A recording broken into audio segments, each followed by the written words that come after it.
Hello दोस्तों, कैसे हैं आप सब लोग। उम्मीद करता हूं काफी अच्छे होंगे।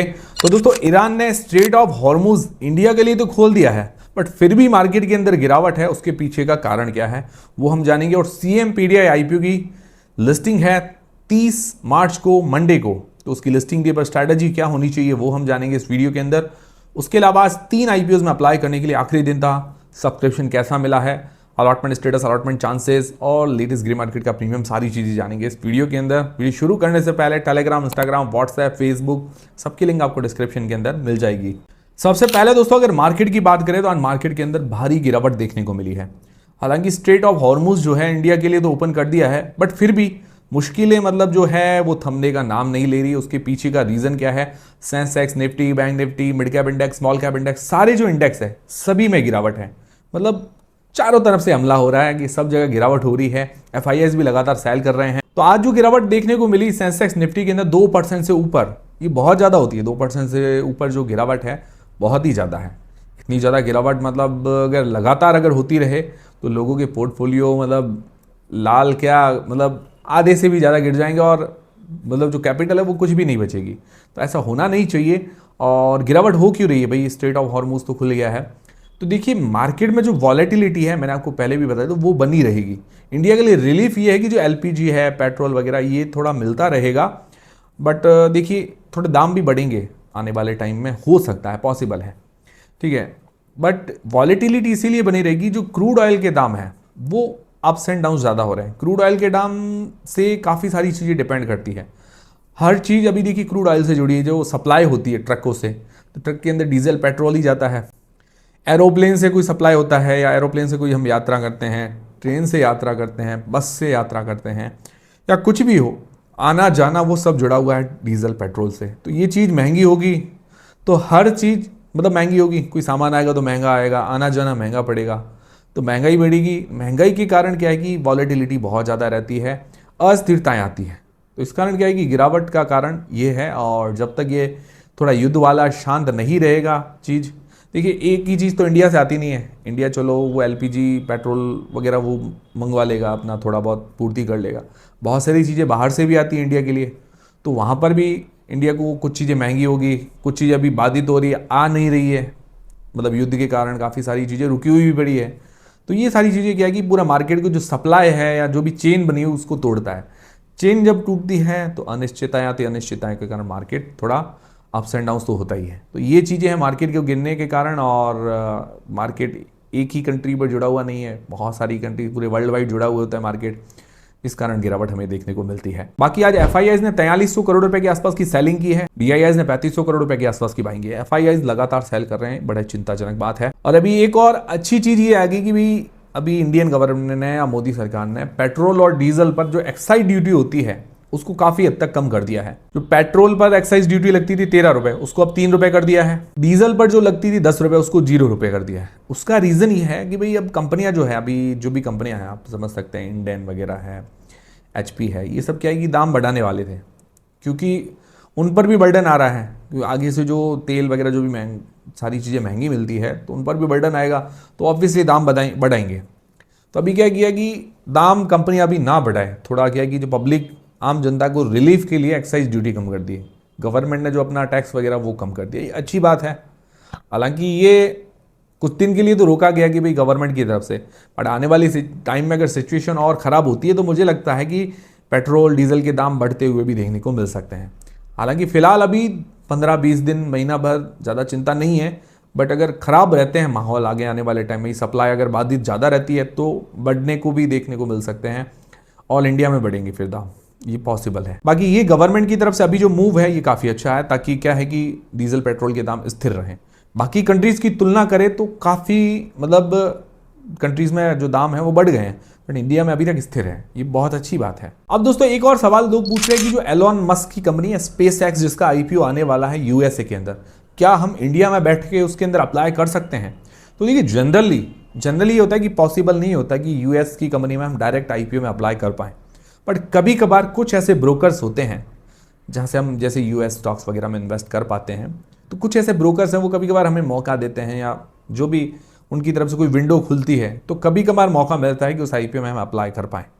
बाकी जनरली मुझे नहीं लगता कि इतना मौका आएगा कि हम डायरेक्टली आईपीओ में अप्लाई कर पाए।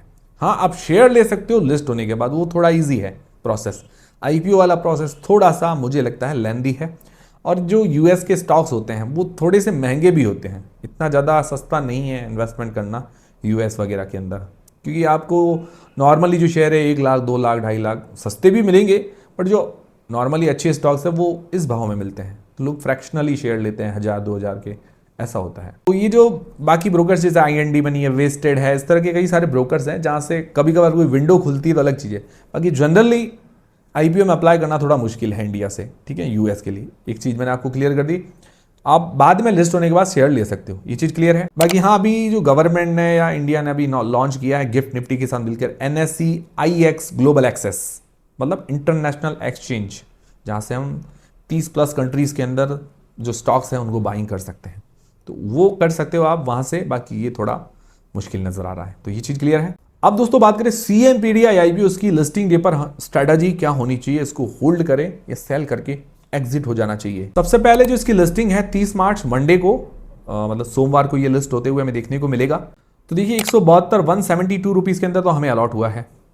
लगभग इसकी जो GMP आज की तारीख में बता रही है 8 रुपये के आसपास, तो 180 रुपये के आसपास लिस्टिंग होने की एक संभावना नजर आ रही कि उसके आसपास लिस्ट हो सकता है। बट आज जो मार्केट गिरा है इससे थोड़ी GMP और थोड़ी डाउन होते हुए देखने को मिल सकती है। अगर मान लो मंडे को मार्केट थोड़ा नीचे रहा तो पॉसिबल है कि इसकी लिस्टिंग पर थोड़ा असर देखने को मिले, ये पॉसिबल है, ठीक है।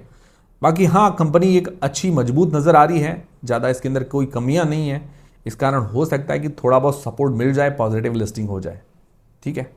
अभी की कंडीशन में जो लगभग डिमांड चल रही है 8 रुपये पर शेयर के आसपास, लगभग आप मान के चले कि भाई 4-5% के आसपास एक लिस्टिंग गेंस मिलने की संभावना नजर आ रही है। इससे ज़्यादा की संभावना नहीं है, ज़्यादा मिल जाए तो बढ़िया बात है भाई, मार्केट अच्छा रहता है उस दिन जिसकी किस्मत अच्छी है, जैसे GSP क्रॉप साइंस की अच्छी थी, तो बढ़िया बात है, इसकी लिस्टिंग और भी अच्छी हो जाएगी। लिस्टिंग डे पर स्ट्रैटेजी क्या होनी चाहिए? देखिए अगर आपने लिस्टिंग गेंस के लिए अप्लाई किया तो लिस्टिंग गेंस लेकर एग्जिट होना बढ़िया स्ट्रैटेजी है। दिमाग नहीं लगाना, माथाफोड़ी नहीं करना, बस जो सोचा आपने वो कर दिया, बात खत्म। अपने अपना प्रॉफिट मिल गया, अपन खुश हैं, बात खत्म। फिर क्या है, फिर भले ऊपर जाए नीचे जाए हमें कोई मतलब नहीं, ठीक है।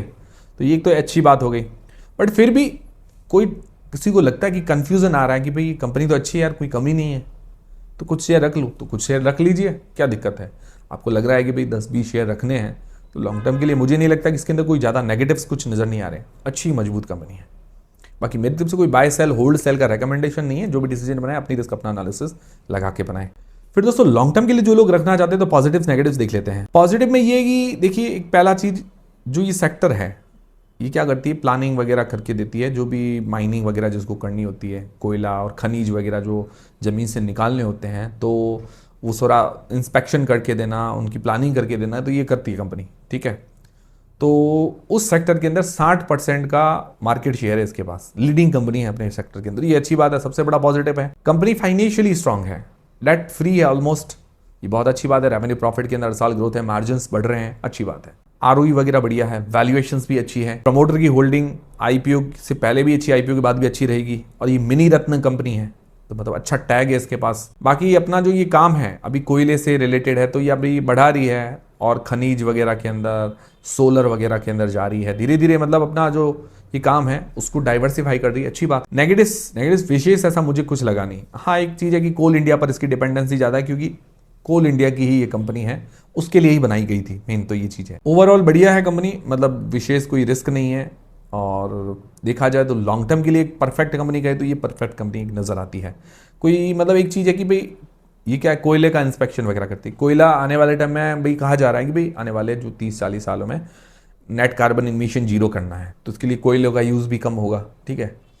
और बाकी पेट्रोल डीजल का यूज़ भी कम होने वाला है, बट प्रैक्टिकली देखा जाए तो इसमें एक समय लगेगा, 30-40 साल 50 साल लगेंगे।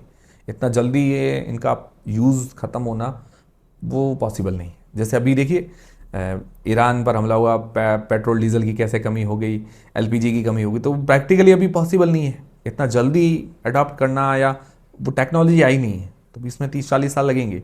तो ऐसा मान के चलिए कि भाई अभी पूरा इसका कोई स्कोप ख़त्म नहीं हुआ है कोयले को लेकर, ठीक है।